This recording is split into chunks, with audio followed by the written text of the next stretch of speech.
he just paused for a minute. He said, well, he said, I'm a Christian too. He said, I know that God don't always answer prayers the way we want them.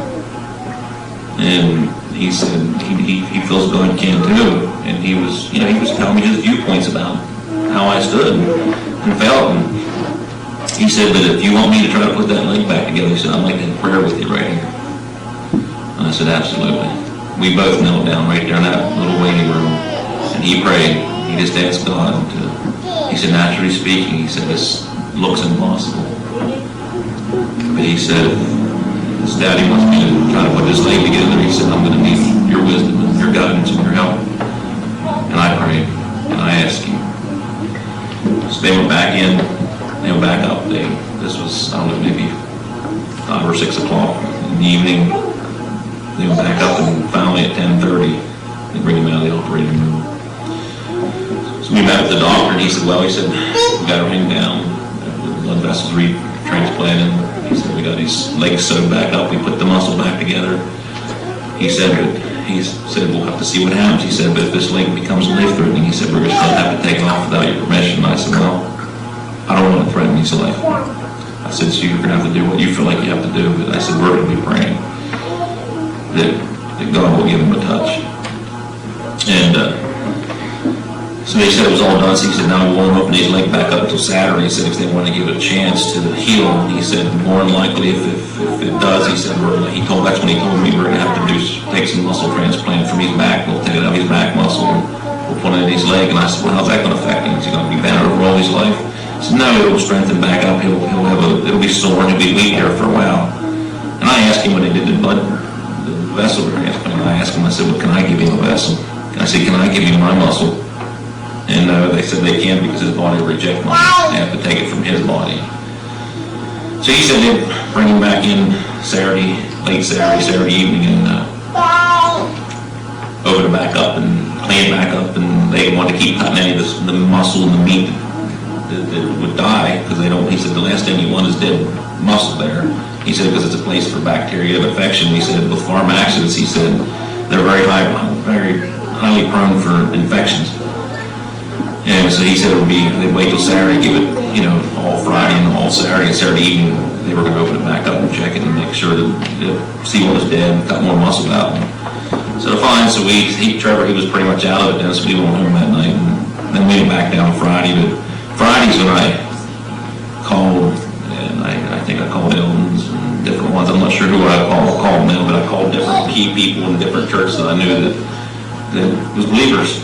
And I just asked them if they would all pray and pray for Trevor's healing of his leg. And when I was in that hospital, I felt like Peter. No, I didn't say I felt like I was Peter. I said I felt like Peter. I had somebody saying, Troy, you said he was Peter in the hospital. No, I didn't say I was Peter. I said I felt like Peter. I said when the church prayed, God knew. And I could feel, until you experience the movement of God, you'll know. And I can feel the prayer of God's people everywhere. We've got emails, we got cards and gifts. One box of gifts come in. I'm not sure how many come in here. I know there's a bunch came in. One of them had I think it was 30, 40 some gifts, and he was supposed to open up one every day because everybody thought he was going to be laid up for months, year, And I would. To be conservative, I know he got over 100 gifts, different ones that came in, and the one box came in and said they put day 1, 2, 3, he was supposed to open one up each day and give him something to look forward to, and he did. In the morning, I hear him stirring around, he's over there opening up his gifts, one day. But anyway, we called and asked everybody to pray, and we really felt the powers of God people in their prayers, and we're so thankful for that. I get up Saturday morning, and I know that's the day that's going to be a big decision. When they open his leg back up, a critical decision of proceed forward or more of his leg died and take it off. And so I get up that morning and I don't know what I all did there, but I went into my boys had the room that I used to be sleeping in. That room is special. I don't know, just like Brother Marvin's here, just some things about the past that's special. I guess I don't know why, it's just special. That room is special, and I'm in there in a little white chair, and I knelt down to that chair. And I just started crying to God. You know, the touching part about it is the way God moved, and the way God came down to the room that day. And I felt His presence, and I said, Lord, I said, if there's one time in my life, I said, I've heard of miracles, and I said, I know you heal people, and I've heard of testimonies. I said, if there's one time in my life that I can see a miracle, I said, please, let me see one this time. I said, would you please heal Trevor's leg? And I was praying there just asking God to heal my son. And as I was there, I could feel the presence of God just coming with me. And God spoke to me and said, that's my son. He said, I allowed it to happen. He said, I'm going to take good care of him. I just quit praying. I didn't know what else to say. When I felt that voice from God, I didn't hear an audible voice, but I felt that speaking from God. I was just there in awe. And I was sitting there just enjoying the feeling of God's presence in my life at that time. And I was about that time, my wife says, where's the fire at? And I jump up like, fire, what's burning now? You know? And I get off, I'm at the other end of the room, and I get up and I get halfway to the door, and I felt that presence leaving me. And I turned around and I said, Lord, don't leave me, I'm not done. I mean, just that real communion there, and I said, Lord, I said, I don't care what's on fire. I said, they can take care of it. You know what it is. I said, I'm not done talking with you. So I get back down there, and I said, Lord, I said, if he's your son, and you're out of town, you're going to take care of him. I said, you're going to have to help this earthly father right now. I said, because I feel real helpless. I said, I feel devastated. And I said, I don't know what to do. I said, you're going to have to show me, if anything, that you want me to do through this accident. So I get up, went down, went about my business that day, and I'm not sure what I all did.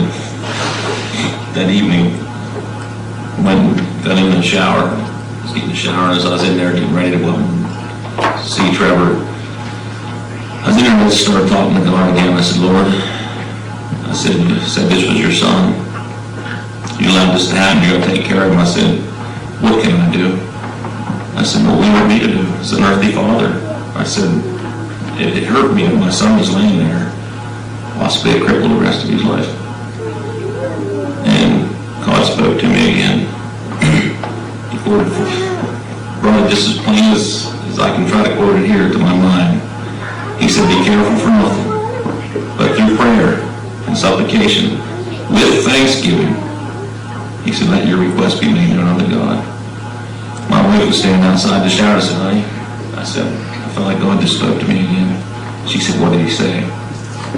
She was just as eager to know what was going to happen as I was. Because the first night we came home Friday evening, she woke up, I'm laying there just cold and shivering. I mean, it wasn't cold. I mean, I had heat on in the house. I felt weak, and she woke up and she said, Troy, and I said, I'm laying there awake. She said, I just can't take this anymore. She said, I don't know what to do. And she was just nervous. She was shaking. I said, honey, I said, don't do this to me. I said, I can't either. And then this was when we came home Thursday night, and I said, let's just pray. Let's just ask God to give us peace. And so I prayed, and I said, Lord, I said, just help us to give us peace over this. And just so we can, so both of us went back to sleep. We slept about 8 o'clock that morning. So anyway, she asked me, she said, what did you hear when I come out of the shower? What did he say to you? And so I said, and I pulled her to the scripture, Philippians 4:6. And I said, he said to be careful for nothing. And to let a request be made known to him. And she said, well, what's your request?